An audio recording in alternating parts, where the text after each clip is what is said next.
Welcome to our 4th annual Special Olympics celebration. Damon Andrews with you as we count down to the Northern California Summer Games to be held on the UC Davis campus the weekend of June 27th. The Special Olympics are a never-ending source of inspiration for all who witness. And today, we bring you just a few stories about the heart of the Games, starting with a couple of teachers in San Francisco who know exactly what courage is all about. The role of an educator generally stretches far beyond the boundaries of the classroom, and for 2 San Francisco special education teachers, the opportunity to make a difference was too great to pass up. I had coached sports in the past, and one of the sports groups that I had coached was actually for Special Olympics. It was with adults, and I loved it. It was literally the highlight of my week. I knew that when I was going to practice that Thursday night, I believe it was going to be the best day of my week. So when I was trying to figure out my life, I realized I wanted to go into teaching, and it was right after I'd been coaching Special Olympics. So I applied to graduate schools for education, and when I did so, I made sure I applied for teaching kids with special needs. I had young children at home, and I was substitute teaching. And the students just fascinated me. They placed me in a classroom that no one wanted to stay in. And I thought, here's an opportunity. I'll take the challenge. I'll see how long it can last. And it's been over 16 years. The partnership between the San Francisco School District and the Special Olympics has stretched for decades, giving students and teachers alike another tool for growth.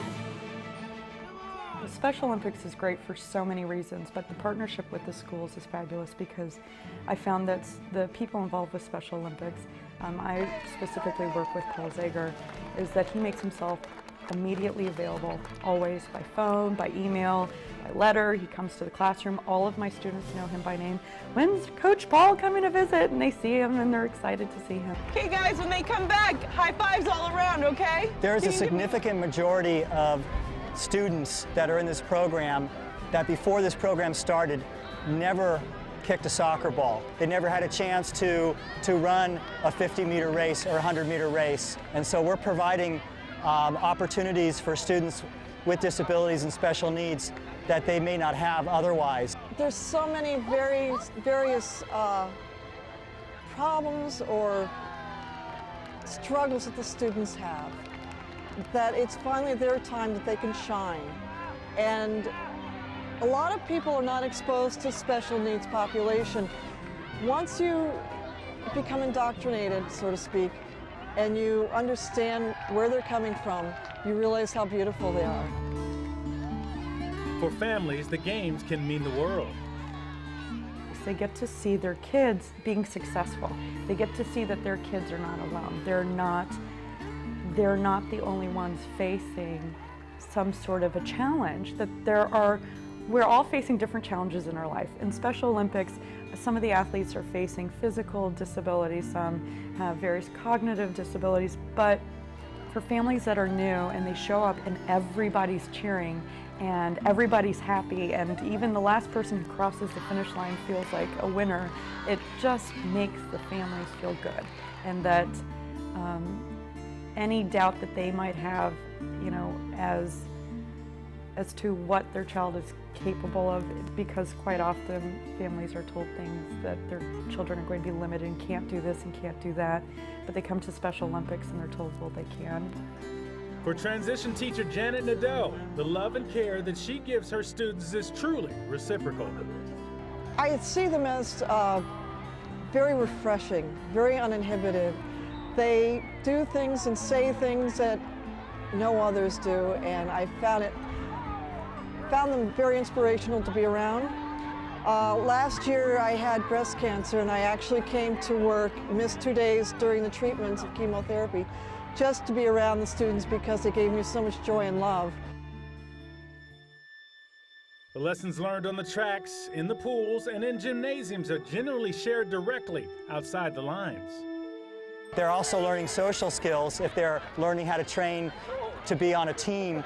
Sometimes the higher level students can train to be a basketball team or a soccer team, and then I provide tournaments for those teams. And we're not trying to segregate students with special needs. We're trying to include these students in the whole of the district with other students. You can do it. You're going to be great. Give me a high five. Yes. The greatest skill that they learn is just to go out, have fun, and do their absolute best. One of the great things is that when the kids participate in Special Olympics here, like you said, it doesn't just stop at the elementary school age. It continues to high school, and there is still the opportunity for beyond high school into, adult life to participate. Not only does it bring the athletes together, but it brings their families together, and it creates a social network where people feel supported and they don't feel isolated and alone. It's just nice to see everyone feeling like they have a community. The Special Olympics community truly knows no boundaries, and for these educators, inspiration is ever present. People that are very challenged in many different ways actually are probably maybe happier than people who have everything, because just the little things in life give them so much more joy than the average person. This is the best job I've ever had. To see kids smile and to feel productive and feel like they're having an achievement in many different ways, not just in the classroom learning to read and write, but out here learning how to run in lanes. They are what make me live longer, They are just, they've given me so much inspiration just to watch them grow. It's just so exciting. It's so exciting, and they're excited, and when they come up and give me a hug and just smile and say, look at what I did, that's a pretty great thing. That's exactly why I got into this.